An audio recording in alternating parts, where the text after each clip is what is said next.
I understand that you're a bit of a viral sensation right now on TikTok and Instagram. You're going viral with all your insane takes about Gen Z and all the problems with that generation. And I think your videos are really interesting, especially since being in my mid-20s, I am actually, believe it or not, part of Gen Z. And I actually find myself agreeing with a lot of your takes. You know, I do think there's a lot wrong with my generation, and there's a lot to fix. So I really appreciate the way that you approach things in really a respectful manner. But I wanted to ask you, how did you get started making these kinds of videos? Yeah. Well, I think one of the main reasons I really got into making those videos is because one night I was particularly feeling pretty mad and kind of pissed, to be honest, about the fact that my ex-wife had divorced me.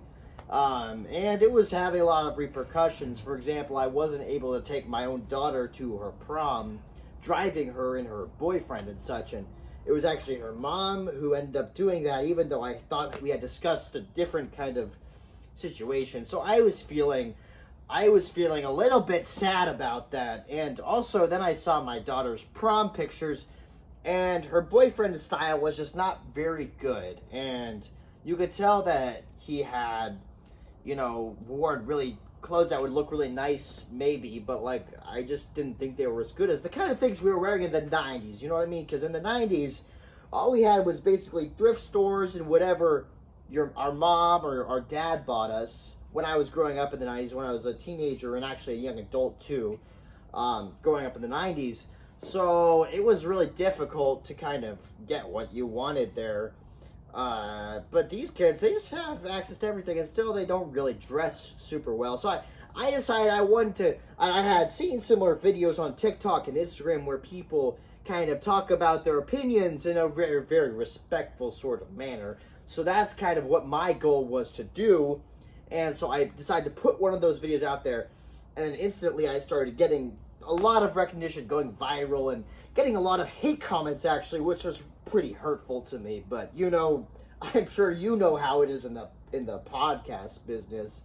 Anyway, there's just so much more to talk about though, which is why I'm glad it's a podcast instead of a video, because sometimes the videos have more of the shorter type of time limits, if you know what I'm talking about. I just wanted to ask you another question. I'm curious, there's a new hashtag that's trending all over both Instagram and TikTok. It's hashtag, I think it's hashtag man with hat and sunglasses is over party. And it seems like it implies they're trying to cancel you. And I just think that's pretty bizarre. I want to ask, what's your opinion on that? Yeah, well actually I'm glad you asked about that. I have noticed that people are trying to cancel me on Instagram and TikTok and things like that, and it's pretty crazy to me, seeing as I always try to be very respectful with my kind of content that I post, and other people are being very disrespectful and even calling me things like a bigot and things like that, which I don't even know what that means, to be perfectly frank. I've noticed that too. I agree. But when I see those things and I feel kind of mad and feel bad about myself and a little bit sad about how people view me and who they think I am, I tend to just go into my garage and really pump that Iron Man, if you know what I'm talking about. Pump that iron. It's a really great way to relieve stress and to kind of get your body in the right shapes, you know, to get into shapes. And I love shapes. It's good. It's good things. It's good stuff. Yeah, very good. Love it. What were we talking about again, sir?